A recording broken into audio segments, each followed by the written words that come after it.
Bonjour à tous et bienvenue sur cette deuxième vidéo sur le module Record Management du logiciel Alfresco. Dans le contexte du cas pratique, j'interprète le rôle de l'archiviste. Je vais donc devoir organiser l'espace documentaire par l'intermédiaire d'un plan de classement permettant à tous les utilisateurs de classer les documents et dossiers archivés.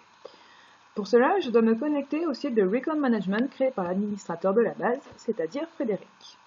J'utilise pour cela le lien qui m'a été envoyé par mail, ainsi que les identifiants que m'a créé Frédéric.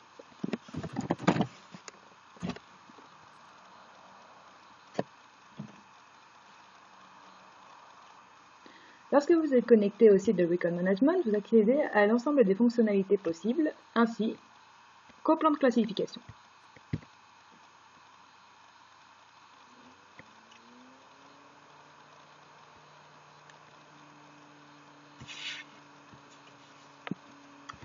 Pour gagner un peu de temps, nous avons déjà créé quelques catégories et dossiers dans le plan de classification, comme vous pouvez le voir par exemple avec Finance, qui comprend les sous-dossiers Assurance, comptes communaux et impôts. Nous allons voir ensemble comment rajouter une nouvelle catégorie dans ce plan de classement en cliquant sur Nouvelle catégorie. Nous devons aussi remplir le formulaire qui apparaît à l'écran en complétant le nom du dossier qui sera domaine et bâtiment.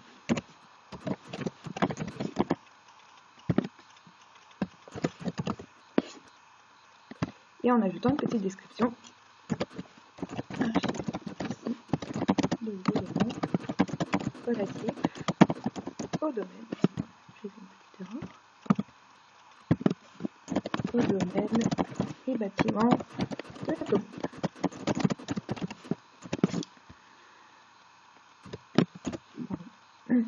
Je ne souhaite pas définir cette catégorie comme comprenant des documents d'archives essentielles. Néanmoins, je veux que les documents qui sont archivés dans cette catégorie soient révisés à la fin de l'année calendaire. J'enregistre et ma nouvelle catégorie apparaît dans le plan de classification. Je peux créer différents sous-dossiers en cliquant soit sur Nouvelle catégorie ou sur Nouveau dossier. Nous allons créer ici une nouvelle catégorie permettant d'archiver les documents relatifs aux domaines communaux.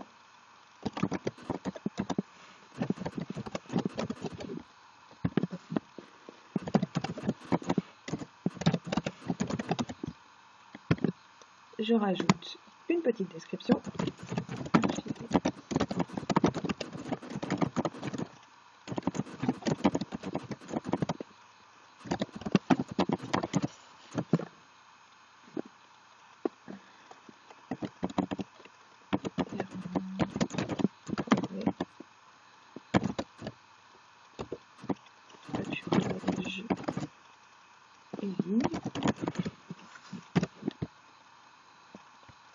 Et j'enregistre.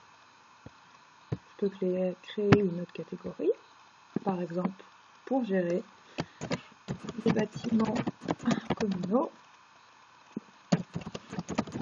Donc, comme vous l'avez vu, un petit message d'erreur est apparu car dans le champ nom, on ne peut pas utiliser l'espace.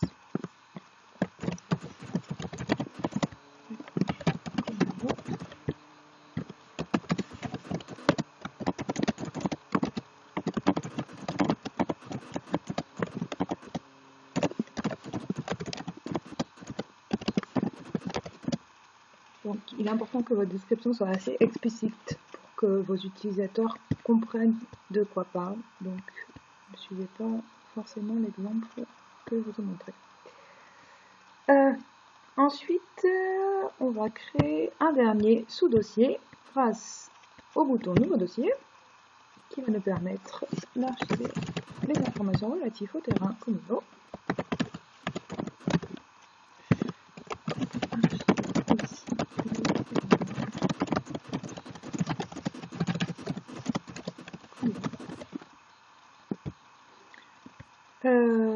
Vous voyez ici qu'un nouveau champ est apparu, le champ emplacement, qui permet en fait de mettre en relation votre archivage physique et votre archivage électronique. Par exemple, si vous conservez les documents relatifs au terrain dans un local d'archives défini, vous pourrez l'inscrire ici. On enregistre, on se rend sur le dossier terrain et on va pouvoir éventuellement rajouter des fichiers. Donc fichier électronique, c'est un document archivé. On va rajouter un acte de propriété d'un terrain ainsi qu'un plan. Et voici, nous avons ajouté 2 documents d'archives dans notre plan de classification. Il faudra ensuite compléter les métadonnées, mais vous le verrez plus tard. On voit justement que les catégories, sous-catégories et les dossiers qu'on a créés apparaissent dans l'arborescence sur le côté de la page. Alors, on peut automatiser certains processus grâce aux règles de rétention proposées par le logiciel. C'est ce qu'on va essayer de faire ici, pour le dossier que l'on vient de créer, en cliquant sur « Afficher les détails ».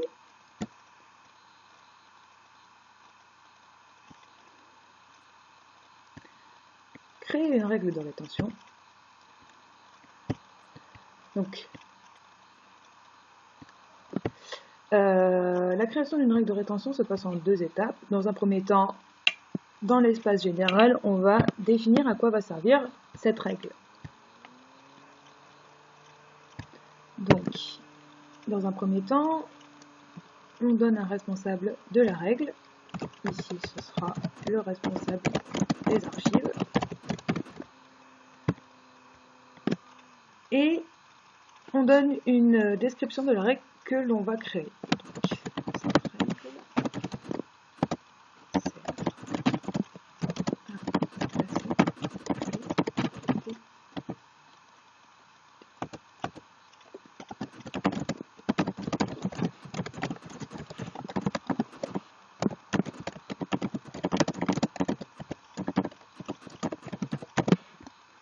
On enregistre.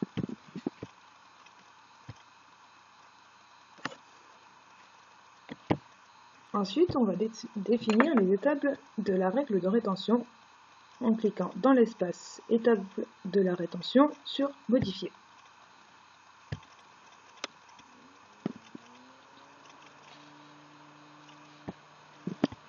Donc, toujours commencer par l'étape déclassée qui va permettre de faire passer une archive courante en archive intermédiaire.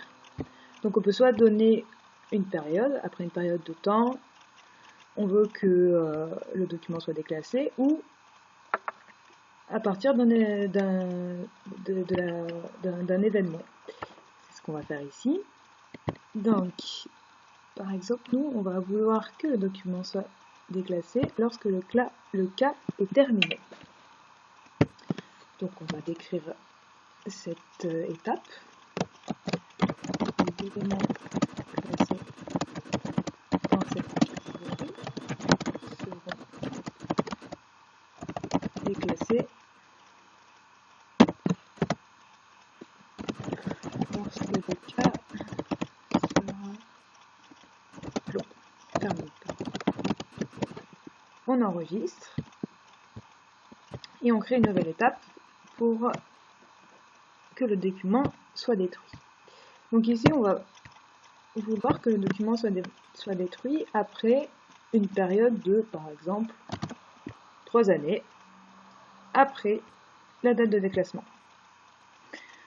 On peut, si on le souhaite, conserver les métadonnées après la destruction ou ne conserver rien du tout. Nous, on va quand même conserver les métadonnées.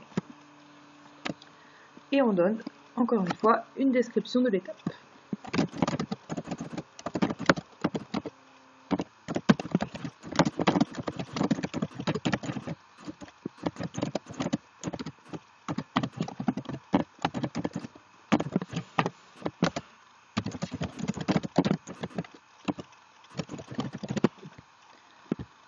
On enregistre et on clique sur terminer.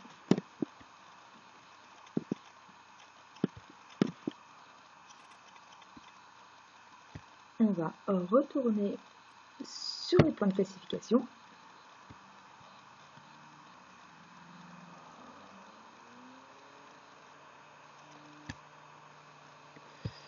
Et voilà, c'est ici que l'on voit que la règle de rétention a été créée grâce à la petite icône avec le signe de l'horloge. Donc on voit également que dans la catégorie finance, une règle de rétention a également été créée. En plus de cela, on peut créer d'autres types de règles grâce au bouton Gérer les règles.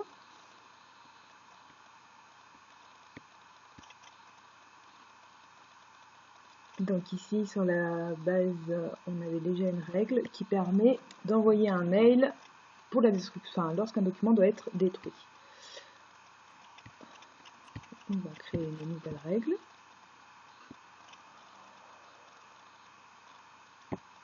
Qui sera la même, mais qui vous permet de voir la procédure.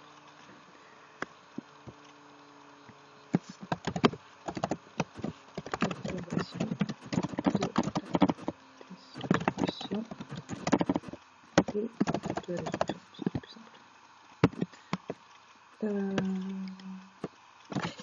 Un email sera envoyé au responsable de la base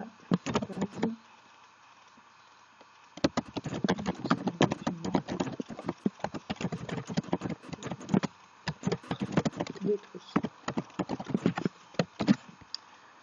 Alors, on va définir quand est-ce que cette règle doit se passer grâce au menu déroulant de l'espace quand. Donc ici, on va sélectionner des éléments sont supprimés ou quitte ce dossier. Donc on a différentes autres possibilités. On peut par exemple dire lorsqu'un document possède un tag particulier ou un aspect. Nous, on va sélectionner lorsqu'un document d'archive est terminé, c'est-à-dire quand il arrive à la fin de sa période de conservation. On va ensuite définir quelle action est à effectuer. Nous, ce qu'on va vouloir, c'est qu'un email soit envoyé à l'administrateur de la base pour qu'il confirme cette destruction et qu'il réalise des procédés tels qu'une audit. On sélectionne à qui l'email va être envoyé. Ici, l'administrateur de la base est Frédéric. On recherche, on clique sur Ajouter. On donne un sujet à l'email qui va être envoyé. Destruction de document.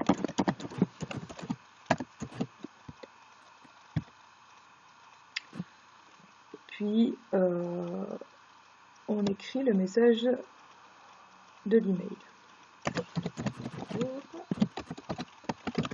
Merci.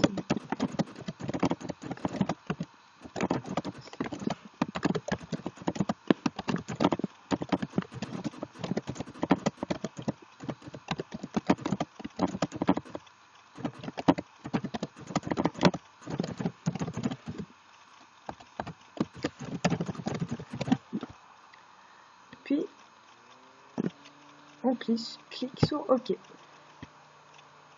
Et ensuite, on peut définir quelques autres options, telles que appliquer la règle au sous-dossier, ce qui va permettre d'appliquer cette règle non seulement à la catégorie, mais aussi au sous-dossier qu'elle comprend. On clique sur Créer.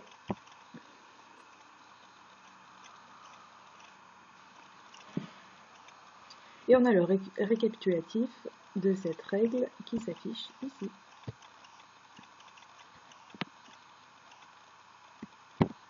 Voilà, ma participation à l'organisation des dossiers du State Record Management est terminée. Les utilisateurs vont pouvoir ainsi déclarer des documents en tant qu'archive et réaliser différents travaux sur le site de Record Management. Merci de votre écoute et à bientôt.